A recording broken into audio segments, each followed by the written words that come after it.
Նույն ձուն հնարավոր չի երկու անգամ ածել, սակայն Երևանի քաղաքապետարանի պարագայում փորձ է արվում արդեն տարիներ շարունակ նույն ձուն ածել։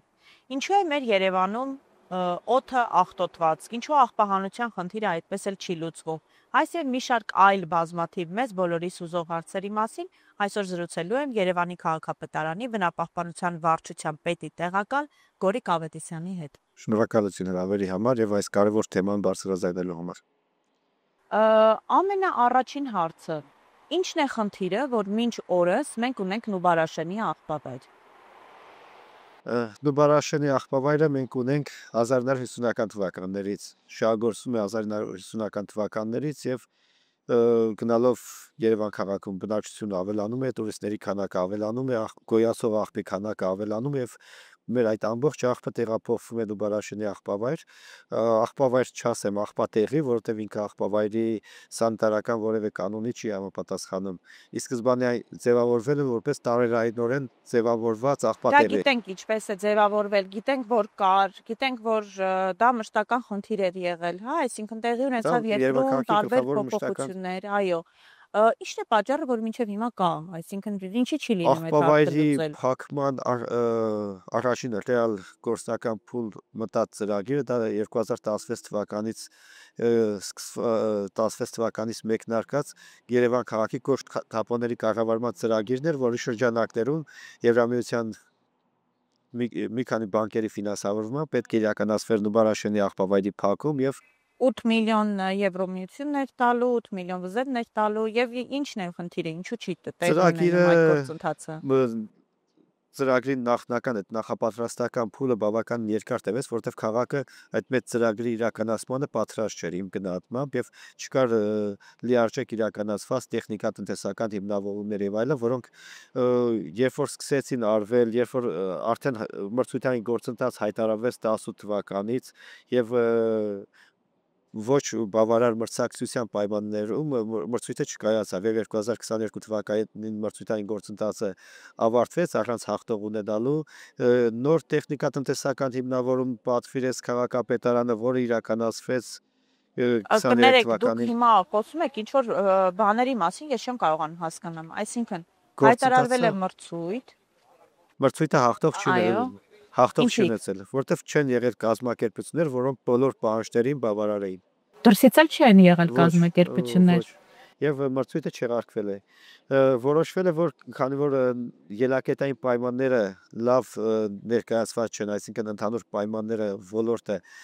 տեխնիկատնտեսական հիմնավորումը լիարժեք իրականացված չի եղել, նոր տեխնիկատնտեսական հիմնավորում է պահանջվել, որի արդյունքում պարզվել է, որ ավելի շատ մեծ գումար է անհրաժեշտ, քան վարկի գումարն է։ Տեսեք, ես նայեցի, որ օգոստոսին Տիգրան Ավինյանը հայտարարել էր, որ եթե մրցույթը այդպես էլ չկայանա, ինքը այլ որոշումներ կկայացնի, նշանակումներ կան, ինչի մասին է խոսքը։ Դա արդեն նոր գործընթացների մասին է, քաղաքապետը հանձնարարել է, քանի որ նախկին ծրագիրը ինքը զուտ աղբավայրի փակման եւ նոր սանիտարական աղբավայրի կառուցման մասին էր, որը մեր գնահատմամբ եւ քաղաքապետի Չէ, բայց նաեւ աղբի վերամշակման գործարանի կառուցման մասին էր, նախկին ծրագրում չկար աղբի վերամշակման գործարան, զուտ սանիտարական աղբավայրի կառուցում եւ Նուբարաշենի գոյություն ունեցող աղբավայրի փակում։ Բայց ներկայիս ծրագրում կա։ Ներկայիս ծրագրում քաղաքապետը հանձնարարել է երկու զուգահեռ process-ներ են ներկայումս ընթանում։ Քաղաքապետը հանձնարարել է, որ պետք է ունենանք աղբի վերամշակման գործարան, որպեսզի մեր նոր աղբավայրը, եթե կառուցենք, ինքը շատ արագ իր կյանքի տևողությունը երկարի, շատ արագ չլցվի նոր աղբավայրը։ Եվ այդ պատճառով մենք հիմա մրցույթային փաթեթն ենք պատրաստում եւ այս ամսվա վերջ արդեն մրցույթը կհայտարարվի աղբի վերամշակման գործարանի կառուցման, բայց զուգահեռ նաեւ եկեք վերլուծենք 2018 թվականից սկսած, հա, ինչա տեղի ունենում առհասարակ աղբահանության ոլորտում։ Օրինակ 2010 նախ հետ գնանք միայն 2017 թվականին, երբ որ ծախսվել է աղբահանության վրա 14 միլիոն դոլար, 2024 թվականին արդեն ծախսվել է 18 միլիոն դոլար եւ 2025 թվականին մինչ օրս ծախսվել է 21 միլիոն դոլար միայն աղբահանության վրա։ Հիմա ես ուզում եմ հասկանամ, այսինքն եթե 2017 թվականին, երբ outsource էր արված, հա, սանիտեկներ զբաղվում աղբահանությամբ, փաստացի ծախսերը ավելի քիչ էին եւ որակապես կարելի ասել ավելի լավ էր։ Եվ հիմա, երբ քաղաքապետարանն է իրականացնում աղբահանությունը, մենք ունենք ավելի շատ ծախս եւ չասենք լավ կամ վատ որակ, բայց ամեն դեպքում էական փոփոխություն չունեն։ Աղբանության մասով եթե հարցնում եք կոնկրետ այդ տարեթվերի համատումը կարծում եմ ճիշտ չի, որովհետև քաղաքապետարանը որոշակի ժամանակը մեկ իրականացնում է տեխնիկաների ձեռքբերում աղբանության, որը այդ գումարի վրա էականորեն ազդում է եւ միգուցե տվյալ տարին չի իրականացրել տեխնիկայի ձեռքբերում, հաջորդ տարին իրականացրել թվերը էապես կտարբերվեն ճիշտ չի լինի հենց այդ կտրվածքով համատել տարեթվերին իրականացված ծախսը։ Այս տարի քաղաքապետարանը կարծեմ 12 հատ նոր աղբատար մեքենաներ ձեռք բերեց, դա այսինքն ոչ թե պետք է թողնենք այն վիճակին հասնի, ինչպես Սանտեկի պարագայում էր, երբ որ ինչ-որ մի օր հասնենք, որ չունենանք աղբատար մեքենաներ եւ կոլապսի ատաշ քաղաքականնի, այլ ժամանակ առ ժամանակ որոշակի տարբերակությամբ, օրինակ ավելի լավ չի այդ ֆունկցիան, այդ գործը հանձնել որևէ կազմակերպության, որը որ իրականացնի ավելի լավ, կամ քաղաքապետարանը զբաղվի դրանով։ Հենց Սանտեկի օրինակը ցույց տվեց, որ դա այդքան էլ լավ տարբերակ չէր, ինքը ընթացքում ծախսեր չանելով հասավ մի կետի, երբ որ ինքը արդեն չէր կարողանում պատշաճ իրականացնել մայրաքաղաքի աղբանությունը եւ Ինչ վերաբերում է, օքեյ, այդ որ աղբը հավաքում ենք, տանում ենք, լցում ենք Նուբարաշենում, այդ տարիներ շարունակ գործող մեխանիզմը արդեն ունենք։ Աղբա վերամշակման գործարան, աղբի այրման գործարան, քանի որ մենք գիտենք, հա, ժամանակակից աշխարհում օրինակ Վիեննայի կենտրոնում գործում է աղբի այրման գործարան, որը հանդիսանում է նաև տուրիստների համար նկարվելու վայր։ Հա, շատ գեղեցիկ ճարտարապետական կարծեմ Կոպենհագենում։ Այո, Վիեննայում։ Այո, Վիեննայում։ Եվ նաև աշխարհի մի շարք այլ երկրներում հասել է նրան, որ քաղաքի էներգիայի մի մասը ապահովում է աղբի այրման գործարանները։ Այո։ Ինչ ենք անում մենք։ Մենք հիմա մրցույթային փաթեթ ենք պատրաստում եւ այս ամսվա վերջ արդեն մրցույթը հայտարարված կլինի, երկփուլ մրցույթ է լինելու, առաջին փուլով կդիմեն հետաքրքրվող ներդրողները եւ 2 ամիս ժամկետում, 2 ամիս հետո առաջին փուլը կամփոփենք եւ կիրականացվի մրցույթի երկրորդ փուլը, արդեն ըստ սահմանված չափանիշների արդեն կգնահատենք յուրաքանչյուր հայտը եւ մյուս տարվա սկզբում արդեն երկրորդ փուլի ավարտից կունենանք հաղթող կազմակերպություն, որի հետ եւ կնքվի պայմանագիր եւ կիրականացնի ներդրումային ծրագիրը աղբի վերամշակման գործարանի կառուցում։ Մի քանի տարվա մեջ ինչ գործողություններ է արվել, եթե մենք 2017 թվականից ունենք Երևանի կոշտ թափոնների մասին ծրագիրը, որի շրջանակներում ունենք կոնկրետ տրամադրված արդեն ֆինանսավորումներ, հա, ՎԶԲ-ի կողմից, Եվրամիության կողմից, հիմնադրամի կողմից։ Այդ ծրագիրը 24 թվականից չեղարկվել է, ծրագիրը փակվել է եւ հիմա Երևանի քաղաքապետարանը նորից բանակցել է ՎԶԲ-ի հետ եւ ինչն է պատճառը, որ չեղարկվել է։ Քանի որ ծրագրի ժամկետը արդեն մոտենում էր ավարտին, բայց կոնկրետ գործողություններ չէին իրականացվել։ Մրցույթը չէր կայացել, նոր ուսումնասիրություններ արվել, պարզվել էր, որ եղած գումարը չի բավարարում ծրագրի իրականացման համար ավելի շատ գումար է անհրաժեշտ եւ այլն, այդ հիմքերի պատճառով մրցույթը չեղարկվել, ծրագիրը չեղարկվել է։ Հասկանում, մենք ունեցել ենք ֆինանսավորում, որով պետք է կառուցվեր աղբա վերամշակման գործարան։ Ոչ, աղբա վերամշակման գործարանի գաղափարը առաջին անգամ մրցույթը հիմա է կայանալու, նախկինում երբեք աղբի վերամշակման գործարանի Նուբարաշենի աղբավայրի ծրագիրը վերաբերվում էր Նուբարաշենի աղբավայրի կոնսերվացմանը, փակմանը եւ նոր սանիտարական աղբավայրի կառուցմանը հարևանությամբ Նուբարաշենի աղբավայրի։ Okay, եւ մենք չենք կարողացել այդքան տարվա ընթացքում, հա, այսինքն ինչն է պատճառը այս։ Պատճառը բազմիցս ասացի, մրցույթը չի կայացել։ Հետո իրականացվել է նոր ուսումնասիրություն, պարզվել է, որ 26 միլիոն դրամը բավարար չէ, մեզ անհրաժեշտ է 30, մոտավորապես 31 Չէ, միլիոն դրամ մասի, միլիոն դոլար, այո, եվրո։ Միլիոն եվրոն բավարար չէ, անհրաժեշտ է 33 միլիոն եվրո եւ ու քանի որ արդեն ծրագրի ժամկետներն էլ մոտենում էր ավարտին, որոշվել է չեղարկել այդ ծրագիրը։ Ու նաեւ դրա քանի որ դրա մեջ չկար նաեւ աղբի վերամշակման գործարանի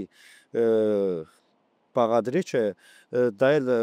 բնապահպանները եւս այդ ծրագիրը այդքան մեծ ողջավորությամբ չէին ընդունել, որովհետեւ եթե չկա աղբի վերամշակում, նոր սանիտարական աղբավայրը ինքը կյանքի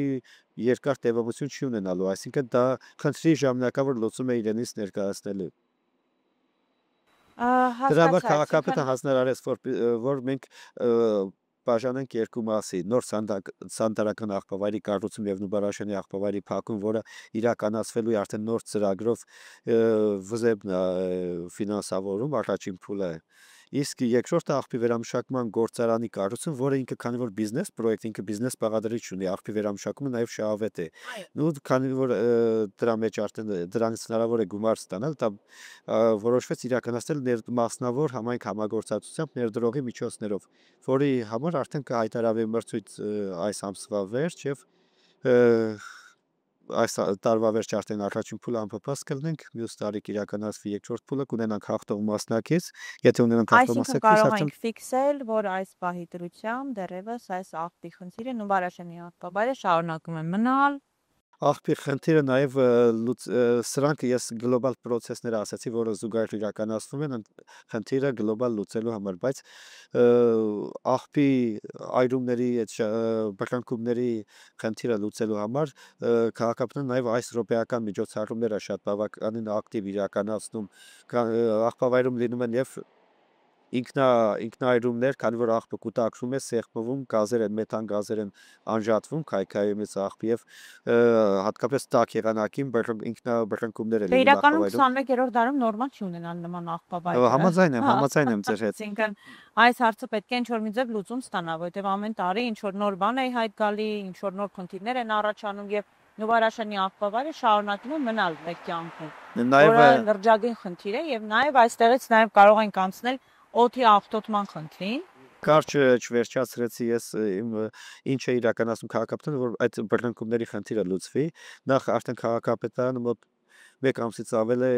իր միջոցներով իրականացնում աղբավայրի կառավարումը, ի տարբերություն նախկին 2004 թվականից սկսված պրակտիկա, երբ որ մասնավոր կազմակերպություններ իրականացնում աղբավայրում աղբավայրի շահագործում եւ փաստացի շատ վատ էր իրականացնում, որտեղ տարեկան ունենում ենք այդքան աղբի բռնկումների հրդեհների դեպքեր։ Հիմա քաղաքապետարանը տարածքում տեղադրում է տեսախցիկներ, լուսավորություն է անցկացնում ամբողջ աղբավայրի տարածքում, նաև տեղադրվելու են ջերմային տեսախցիկներ, որոնք նաև ինքնաբռնկումների կանխարգելման համար են օգտագործվելու, որպեսզի ժամանակից շուտ քաղաքապետարանը արդեն միջոցներ ձեռնարկի ինքնաբռնկումները կանխելու համար, ինչպես նաև տարածքում արգելափակոցներ են տեղադրվում եւ մարդկանց մուտքն է սահմանափակվելու աղբավայրի տարածք, որպեսզի այդ բռնկումների հրդեհների հարցը լուծվի։ Երբ է դա արվել։ Դա օգոստոս ամսի վերջերից այդ գործը 10-ները Բայց սկսեց, հիմա վերջերս մենք նորից ունեցանք, թե նորից ունեցանք ամբողջական ներդրված չէր այդ համակարգերը, վերջին հրդեհից հետո ավելի արդեն արգելափակոցներ արդեն տարածքում տեղադրված են եւ շատ ինտենսիվ հիմա այս պահին էլ աշխատում են աղբավայրում այդ նշված ուղղություններով, որպեսզի ներկա գոյություն ունեցող աղբավայրը հիմա ավելի լավ խիստ վերահսկողության տակ լինի, ավելի լավ կառավարվի, մինչև ունենանք նոր աղբավայր եւ աղբի վերամշակման գործարան, որտեղ դա պրոցեսները նոր են մեկնարկել, մեզ տարիներ պետք է գա մինչև ունենանք։ Դե այդ process-ները նոր չեն մեկնարկել, այդ process-ները փաստացի մեկնարկել են 2017 թվականից սկսած, որը չեղարկվեց չստացվեց, եւ կարծում եմ մարդիկ էլ չեն կարող հասկանալ, հա ինչն էր պատճառը, որ ինչ են նշանակում 2017 թվականին եղել է ֆինանսավորում, հետո պարզվել է, որ ֆինանսավորումը քիչ է, չեղարկվել է, հիմա նորից փորձում ենք հասկանալ որտեղից գտնենք ֆինանսավորում, որը անենք այն ինչ գոնե ֆինանսավորում կա։ Արդեն կա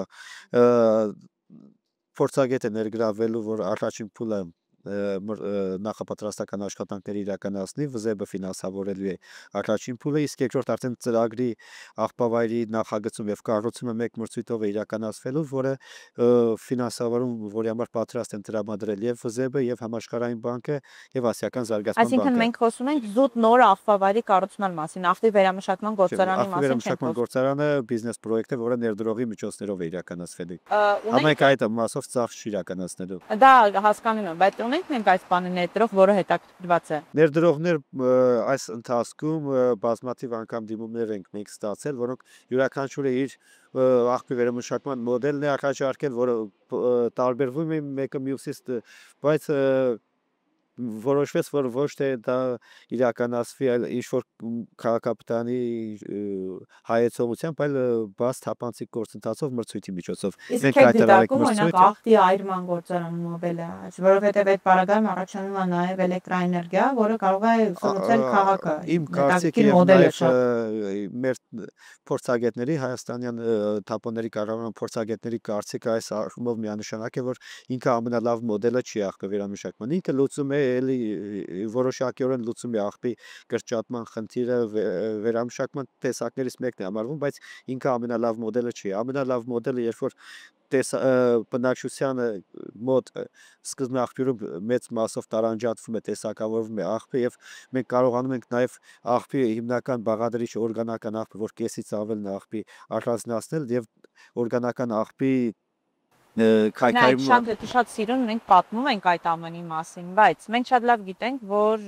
մենք պետք է մեր հասարակությանը ճանաչենք, ճանաչում ենք, գիտենք, ինչի է ունակ հասարակությունը, արդյոք մարդկանց մեծ մասը պատրաստ է տեսակավորել աղբը։ Սա ամենակարևոր հարցերից մեկն է, որտեղ այս մոդելը, որ դուք առաջարկում եք, ունի հասարակության ներգրավվածության մեծ կարիք, առանց դրա չի լինի։ Այս մասով ինչ եք նկատում, ոնց եք պատկերացնում։ Մեր բնակչության ցավոք իհարկե, բայց մենք ունենք այդ խնդիրը։ Մեծ մասը անգամ աղբը չի տանում նետում այն վայրում, որտեղ պետք է նետի։ Տեսակավորելը ոնց եք պատկերացնում։ այդ խնդիրը չտարանջատեք մեր հասարակությանը, մյուս Բոլոր մարդկանց է վերաբերում, ուղղակի մեզանից է Եվրոպայում ամբողջ ամբողջ առաջադեմ աշխարհում էլ այդ խնդիրը կա, աղբամանում չնետելու կամ լավ չտեսակավորելու, բայց այս մասով ժամանակ եւ աշխատանք է պետք, որպեսզի մարդը սկսի լավ տեսակավորել։ Մենք երբ որ 20 թվականից պիլոտային սկսեցինք աղբի տեսակավորումը եւ եթե համեմատում ենք հիմա այս բանը ոնց է իրականացվում աղբի տեսակավորումը, շատ մեծ տարբերություն կա, այսինքն մենք փուլ անցանք, որոշակի ժամանակահատված անցանք, որ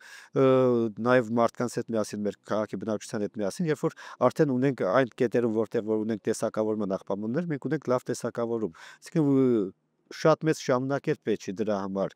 եւ մեր տեսլականը պիտի լինի, որ մենք ոչ թե ունենանք խառը աղբի այրման կայան, որը այդ ծախսերի տեսակետից ինքը այդքան էլ արտարացված չի, ինքը շատ թանկ նաեւ գործարան է, որը որ եվրոպական շատ երկրներում այդ տարբերակով ստեղծված գործարանները գնալով փակվում են, որովհետև ինքը բավականին ծախսատար եւ ոչ արդյունավետ վերամշակման տեսակ է, բայց քանի որ այս բանը մեր համար ցանկացած առաջարկ ներդրող կարևոր է, մենք չենք սահմանափակել, մենք այդ տարբերակը եւս թողել ենք մեր մրցույթային Ես process-ում։ արդեն պատկերացրեցի աղբահանության մասով, արձանագրենք մի բան, որ այս պահի դրությամբ մենք դեռևս շարունակում ենք ունենալ Լուբարաշենի աղբավայրը, հայտարարված է մրցույթ, հետո չգիտենք ինչ կդան։ Հուսանք լավ կլինի։ Հաջորդ տարի արդեն մենք հայտարարված կլինի նաև Նուբարաշենի աղբավայրի փակման եւ նոր սանիտարական աղբավայրի կառուցման մրցույթը։ Հայտարարված կլինի, այսինքն դեռ մրցույթը կուլում ենք 4 ամիս պետք է մոտավորապես աշխատի մեր միջազգային փորձագետը, որպեսզի տեխնիկատնտեսական հիմնավորումը տա ծրագրի, որը նախկինում իմ կարծիքով լավ չէր արվել նախկին process-ի, նախկին ծրագրի դեպքում եւ այդ պատճառով 2016 թվականից առաջ ծրագիրը, որ մեկնարկվել էր, քաղաքը պատրաստ չէր նմանատիպ մեծ ծրագիր իրականացնելու եւ նաեւ նույն ծրագրի թիմը պատրաստ չէր։ Իսկ այդ խնդրից խուսափելու համար մենք պիտի լավ հասկանանք իրավիճակը, ինչ իրավիճակ ունենք, որպեսզի սկսենք ծրագիրը ավելի պատրաստված։ Աղբի խնդրի մասով արդեն հասկացանք, որ դեռևս լիքը անելիքներ կան անելու, նախկինները էդի վատ են արել, մեկկաներն էլ են վատ անում, ապագայում կտեսնենք ինչ կլինի։ Հիմա անցնենք օդի աղտոտվածության խնդրին։ Ես գիտեմ, որ տեղադրված են շատ տեղեր, օդի աղտոտվածությունը գրանցով, չափով ծագել եւ քաղաքապետարանի կայքում հասանելի է, որ on-line ռեժիմով կարող ենք նայել, որտեղ ինչ վիճակ է։ Եվ միջինացված ցուցանիշը ես նայեցի վերջին օրերին, մոտավորապես 80 է AQI-ը, դա համարվում է ոչ Չափավոր։ Ահա, Չափավոր ոչ աղտոտվածություն։ վատ, ոչ լավ, Այսօր 56 էր առավոտյան, կառավարության։ առավոտյան։ Այս մասով ինչ գործողություններ է ձեռնարկում քաղաքապետարանը, որովհետև հիմնականում այս աղտոտվածությունը մեքենաներից, շինարարությունից ամենաառաջինը շինարարություն։ Ինչ միջոցներ եք ձեռնարկում, որովհետեւ այս շինարարության արդյունքում քաղաքը քոշու մեջ չկորի։ Մենք ճիշտ ասած աղտոտվածության հիմնական 3 աղբյուր են առանձնացնում՝ տրանսպորտ, շինարարություն, հանքեր, հանքարդյունաբերություն։ Կդժվարանամ ասեմ, որն է ամենակարևորը, որովհետև մենք չունենք հետազոտություն, որ աղբյուրից ավելի շատ է արտանետվում։ Միգուցե դա տրանսպորտն է, որովհետև վերջին տարիներին նաև տարեկան մոտ 10,000-ով կամ ավելի շատ տրանսպորտային միջոցներ են ավելանում Երևան քաղաքում եւ տրանսպորտային աղտոտիչները տարբեր են։ Տրանսպորտի աղտոտվածության դեպքում փոշի հիմնական աղտոտիչը փոշին չի համարվում, այլ տարբեր գազեր, ամենաշատը ազոտի օքսիդները եւ կարծում եմ մենք ավելի շատ անելիք ունենք հենց այս ոլորտում, որտեղ ազոտի օքսիդի մակարդակն է գնալով ավելանում Երևան քաղաքում։ Փոշու մասով նշեմ, որ մենք շինհրապարակներում ունենք այս պայն մոտ 160 սարք ունենք ակտիվ, որոնք on-line ռեժիմով անընդհատ տվյալներ են հաղորդում հարթակին եւ այդ հարթակը նաեւ բաց է քաղաքապետարանի կայքում է տեղադրված եւ այդ սարքերի մենք նաեւ այդ սարքերից 5 հատ դեռևս 22 թվականից ունենք տեղադրած տրանսպորտային հիմնական մայրուկների վրա նաեւ NO2 գազերի չափումներ իրականացվում եւ նաեւ դրանք մոնիտորինգի համար, բայց դրանք չափում են նաեւ փոշու տարբեր բաղադրիչներ PM2.5, PM10։ Դե տեսեք, հարցի միայն ցուցանիշները չեն շնչելու, ապրելու համար, այսինքն մարդը քայլում է Երևանի կենտրոնով 10 րոպե եւ եթե սպիտակ քորց անենք զուտ 1 ժամ ոսնենք Երևան կենտրոնով, գրեթե մշրագին դարձած վերադառնանք տուն։ Կա այդ խնդիրը, փոշու կեղտի խնդիրը։ Առհասարակ կներեք նայեք, այլ երկրներում շինարարություններ իրականացնելու հետ փակում են շինհրապարակները, ինչ որ միջոցներ են ձեռնարկում եւ ընդհանրապես չես էլ կարող հասկանալ, որ տվյալ շենքը շինարարություն է իրականացում, ինչեւ ավարտում են, արդեն բացում են, ինչն է պատճառը, որ գոնե չեն կարողանում այս մինիմալ նորմերը ունենալ այս մոտ։ Նորմերը կան, նորմերը բավականին երկար ժամանակ կան, խնդիր ունենք նորմերի կիրառման հետ։ Քաղաքապետարանը երբ որ տուգանում է կառուցապատողին, տուգանքների թիվը շատ ցածր է 30,000-ից մինչև 70,000 այդ միջակայքում է այդ տուգանքների չափը եւ շատ դեպքերում կառուցապատողները այդ մեծ ծախսերին չեն գնում, ծախսերը այդ չեն իրականացնում, որովհետև համեմատած այդ տուգանքի չափին բավականին մեծ ծախս է շենքը ամբողջությամբ փակելը փոշե կլանիչ ցանցերով, որը օրենքում մթնոլորտային օդի պահպանության մասին օրենքում կարծեմ 20 թվականից կա քաղաքապետարանը նաև որպեսզի ավելի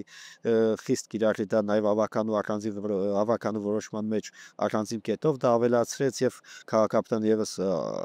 բնապահպանության եւ ներքին մարմնի հետ միասին շատ հաճախ լինում է շինհրապարակներում, տուգանում է այդ մասով, բայց դա համատարած չի բերում կառուցապատողների մոտ վարքագծի փոփոխության։ Իրենք շարունակում են շատ քիչ մասն է, որ բարեխիղճորեն իրականացնում է։ Այդ դրա մասով քաղաքապետը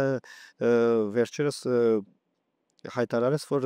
քանի որ ավականին նաև մեկ այլ որոշումով որոշեց, որ կառուցապատողներին հաջորդ տարի արտոնություններ է տալու ժամկետի ուշացումների ժամանակ որոշվեց, որ այդ ամենը կապվելու է իրենց տուգանքների հետ, եթե իրենք եւ իրենց բնապահպանական միջոցառումների իրականացման հետ։ Եթե իրենք համարում են, որ այդ տուգանքի չափը քիչ է եւ կարող են չանել, իրենք այդ վատ վարկագծի պատճառով զրկվելու են շատ ավելի մեծ գումարներից, զրկվելու են արտոնություններ ստանալուց քաղաքապետարանից եւ ինձ թվում է շատ կարեւոր ազդակ սա կլինի կառուցապատողների համար եւ իրենք ծանր թեթև կանեն արժի արդյոք այս դեպքում այդ բնապահպանական ծախսը չանել, որը նաև քաղաքացիների առողջությանն է վնասում եւ խնայել այդ միջոցները եւ հետո այնտեղ դուժերի տուգանքների տակ թե իրականացնել եւ որպես բարեխիղճ կառուցապատող նաև տնտեսական օգուտներ ստանալ։ Դե գուցե նաև այստեղ աշխատող քար կլինի։ թույլտվությունների թվերի մասով էլ կարող են դասել, որտեղ նույն 2023 թվականին 4448 շինթույլտվություն է տվել, այն դեպքում, երբ որ ունեցել են 599 ավարտական ակտ, հա, պետք է որոշակի համամասնություն լինի, այսինքն մենք շինթույլտվությունները կարելի է նույնպես փոքր ավելի արդեն նվազել են այս տարի շինթույլտվությունները, դա հատկապես բնակելի, բազմաբնակարան բնակելի շենքերի համալիրների կառուցման մասով, որովհետև կարծում եմ դա կապված էր եկամտարկի վերադարձի մասին օրենքի Երևան քաղաքի մասով չեղարկման հետ 24 թվականի հունվարի 1-ից եւ քանի որ մենք մեր վարչությունը իրականացնում այդ խոշոր շինարարությունների ներգրաված է շմակ process-ում հանրային լսումների կազմակերպմամբ եւ որոշակի այդ դինամիկային ծանոթ եմ կարող եմ նշել, որ զգալիորեն անցած տարվա համեմատ 24 թվականի նախորդ տարիների համեմատ արդեն իսկ զգալիորեն կրճատվել է այդ շինթույլտվությունները եւ նաեւ կառուցապատողների ակտիվությունն է նվազել բնակելի շենքերի մասով։ Ներեք որ ընդհատում եմ, բայց այս շինթույլտվությունների բաղը իմ պատկերացումներով հենց բնապահպանության, վարչության, առաջնային ուշադրության կենտրոնում պետք է լինի, որովհետև շատ դեպքերում կանաչ գոտիների հաշվին են իրականացվում, հա, շինարարությունները, շենքերի կառուցումը, բնակելի համալիրների կանաչ գոտն շատ դեպքերում չէ, համաձայն չէ, որոշ դեպքերում, բայց այդ դեպքերում էլ մենք արդեն վերջին փուլում է մեզ հասնում այդ պրոյեկտը, երբ որ ինքը արդեն տարածքի սեփականատերն է, իսկ տարածքի սեփականատերը մեր քաղաքացիական օրենսգրքով կարող է այդ տարածքում նաև եղած կանաչ գոտին վերացնել, ցավոք դա այդպես է։ Մենք չունենք այդպիսի նորմ, որ օրինակ պարտադրի, որ եթե կառուցում են բնակելի համալիր, շենք եւ այլն, պարտադիր պետք է ինչ որ այսքան հատվածը կանաչապատացի լինի։ Այդ մասով մենք նախագծման թույլտվությունների մեջ մեր համապատասխան վարչությունը որ տալիս է միջև շինթույլտվությունը նախագծման թույլտվություն, ամրագրում է պահանջ, որ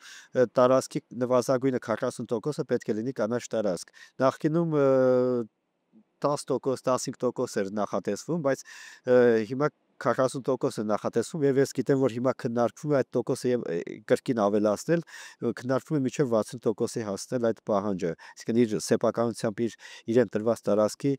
60%-ը պետք է իրականացի կանաչապատում։ Մենք խոսում ենք նոր կառուցվող շենքերի մասին, բայց իրականում հիմա արդեն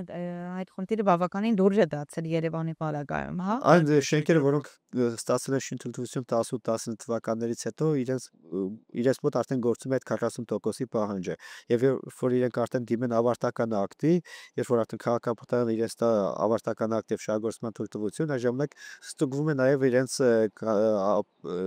պրոյեկտի այդ իրենց իրականացրած կանաչապատման համապատասխանությունը նորմերին։ Եթե պակաս լինի, ինքը չի ստանալու։ Եվ մի հարց էլ Հրազդանի կիրճին բնապահպանական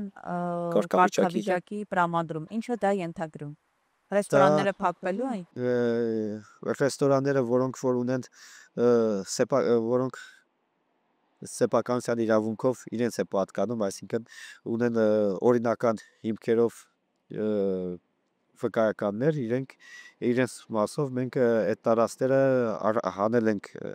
նախատեսով պահպանվող տարածքի ընդհանուր տարածքից եւ շատ դեպքերում անկլավների ձևով իրենք կտրված դուրս եկած են ընդհանուր տարածքից, բայց կարգավիճակը ինչ է մեզ տալու, դա մեզ գործիք է տալու, որպեսզի կանգնեցնենք հետագա կիրճի կառուցապատումը, որովհետեւ որևէ սահմանափակում նախկինում չկար կիրճի տարածքի կառուցապատման, որևէ սահմանափակող նորմ չկար։ Առաջին քայլը միջանկյալ լուծումը մենք գտանք Երևան քաղաքի նոր գլխավոր հատակագծով, որը 2024 թվականին ընդունվեց։ Կիրճի ամբողջ տարածքը մենք որպես հատուկ նշանակության տարածք առանձնացրեցինք։ Հաջորդ քայլը լինելու է արդեն այդ ամբողջ տարածքը գրանցել ավականու որոշումով տալ պահպանվող լանդշաֆտի, համայնքային պահպանվող լանդշաֆտի կարգավիճակ, որ այսինքն ինքը լինելու է բնության հատկապահող տարածք։ Այսինքն ես հասկացա, բոլոր այն ռեստորանները, այն ինչ որ կա կառուցված, փաստացի որը որ կա, մենք փաստացի իրավիճակը իհարկե աշխատել ենք, որովհետև իրենք մարդ ունի վկայական սեփականության, չգիտեմ ինչպես է կարողացել, բայց ունի սեփականության իրավունք այդ տարածքի վրա եւ մենք փաստացի չենք կարող այդ տարածքը կամ քանդել կամ ինչ-որ այլ գործողություն իրականացնել, բայց մնացած տարածքները, որը բավականին մեծ մոտ 300 հեկտար տարածք է իրենից ներկայացնում, հետագա դրա կառուցապատումը կարող ենք կանխել, նաև դրա հետագա պահպանությունը կարող ենք ավելի արդյունավետ իրականացնել ՊՊՏ-ի կարգավիճակով։ Այսինքն կլինի համայնքային կառույց, որի խնդիրը կլինի դրա ամենօրյա խնամքը, պահպանությունը եւ Իսկ դա երբ բանից կլինի, այսինքն դա էլի ինչ որ մի օր կլինի, թե ունենք ինչ որ հստակ օր։ Մենք գործընթացը սկսել ենք 2022 թվականից։ 2022 թվականից մենք գիտական կազմակերպություններին պատվիրակել ենք ուսումնասիրություններ իրականացնել տարածքում։ Մենք տարածքի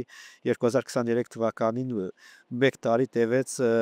տարածքի կենսաբազմազանության գույքագրումը, այսինքն մանրամասն մենք գույքագրել ենք կիրճումի բուսատեսակների, կենտրոնատեսակներ են աճում, կիրճի որ հատվածում են դրանք ավելի շատ եւ նաեւ կարմիր գրքային տեսակներն ենք գույքագրել ամբողջ կիրճի տարածքում, որոնք ավելի խիստ պահպանության կարիք ունեն։ Մենք արդեն այդ ուսումնասիրության արդյունքում մենք հիմա ունենք արդեն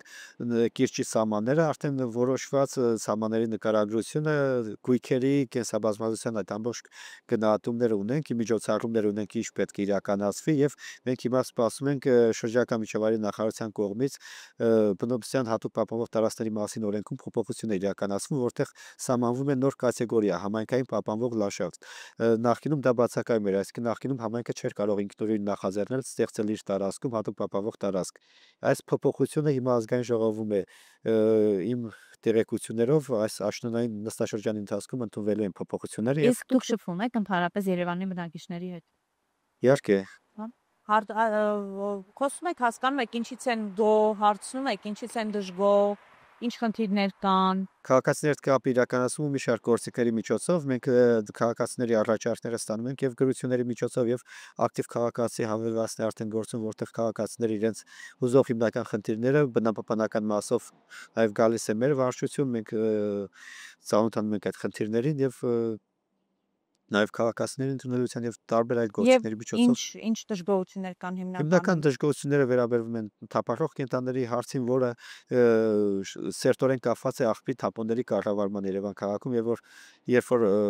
կառավարման համակարգը արդեն ունենանք այլ որակի կառավարում, աղբանության եւ թափոնների կառավարման, դա իր հետ բերելու է նաեւ թափառող կենդանների խնդրի էականորեն կրճատման։ Իսկ օրինակ մենք հապարով կենթանիների խնդրի հարցը ես ուսումնասիրեցի մոտ $770,000 տարեկան ծախսում է թափառող կենթանիների խնդրի, այո։ Ավելի լավ չի լինի ապաստարան մեկ կառուցեն։ Դա իրար չի խանգարում, ապաստարաններ կառուցվելու են, արդեն նախագիծը ամենամեծ ապաստարանի նախագիծը փորձակնություններ է անցել է եւ այս տարի կմեկնարկի շինարարությունը մեր թափառող կենդանների կացարանի հարևանությամբ 300 կենդանու համար նախատեսվող ապաստարան է լինելու, կացարան է լինելու, այնուհետև նաեւ այլ վարչական շրջաններում եւս կառուցվելու են կացարաններ, իսկ այս բան տրամադրվող գումարը տրամադրվում է կլինիկայի համար, որը անդադ իրականացնում է թափառող կենդանների հավաքում, բուժում, ստերջացում, պատվաստում եւ Իսկ մոտ ուղղակի տկարություն է, մենք որ թեմայից խոսում ենք Նուբարաշանի ակտավայրի արվելի է։ Խոսում ենք թափառող կենթանիներից ապաստարանից կառուցվելու է։ Խոսում ենք շինարարությունից արվելու է։ Ինչի է ամեն ինչը ապագայում։ արվել է եւ արվելու է, այսինքն դա process-ը, որը սկսվել է ինչ-որ մի պահից եւ ընթացքի մեջ դեռ չի հասել իր տրամաբանական ավարտին։ Չէ, բայց այդ process-ները չեն սկսվել, այսինքն նույն աղբի խնդիրը ինչպես կար, այդպես շարունակում է մնալ։ Չէ, համաձայն չեմ։ Ինչն է փոխվել։ Աղբի խնդիրը աղբավայրում ես ասացի պահպանության հետ կապված ինչպիսի միջոցառումներ են արդեն արվել, որպեսզի նոր հրդեհներ չունենանք աղբավայրում։ Այսինքն հիմա եթե օրինակ մենք նորից Նուբարաշանի աղբավայրում կարող ենք արձանագրել, որ եթե հանկարծ նորից հրդեհ ունենանք, նշանակի այդ միջոցները արդյունավետ չէին, Ես թե չէին արվել։ լիահույս եմ, որ հրդեհների ռիսկը 100%-ով չասեմ, բայց 90%-ով արդեն կառավարվելու է։ Այսինքն տարածքում արդեն չեն լինելու պատահական մարդիկ, քոչուջանողներ, այսպես ասեմ, որոնք հրդեհելու են, այրելու են աղբավայրը, նաև ինքնաբռնկումների հետ կապված ասացի, որ տեսախցիկներ են հատուկ տեղադրվելու, որոնք նախորոք արդեն ֆիքսելու են տարածքում խնդիր եւ կանխվելու է, այսինքն աղբավայրի ներկայիս աղբավայրի ավելի լավ կառավարման հետ կապված եւս իրականացվել են միջոցառումներ, որպեսզի չունենանք մոտակա ժամանակներում հրդեհներ, միջև ունենանք նոր աղբավայր, նոր ցանցարական աղբավայր։ Բնապահպանական տեսանկյունից այս հարցով էլ եզրափակենք։ Երևանում անվտանգ է ապրել։ Երևանում այո, անվտանգ է ապրել է։ Օդի աղտոտված հիմնականում մեր հակառակ կարծիք ունեցողները օդի աղտոտվածության խնդիրն են առաջ բերում, որ ցուցանիշները փաստացի մոնիտորինգը ցույց է տալիս, որ խնդիրը այդքան սուր չի։ Հատկապես տարվա մեծ մասում, տարվա տաք սեզոնում խնդիրը այդքան սուր չի, եթե չասեմ խնդիրը չկա։ բացակայում է։ Ունենք որոշակի համեմատություն։ Իհարկե, մենք հիդրոմետրը վերջին 5 տարիների պաշտոնական լիազոր մարմինը, որը չափում է այդ տվյալները, հիդրոմետրն է եւ յուրաքանչյուր տարվա ավարտին անփոփագիր է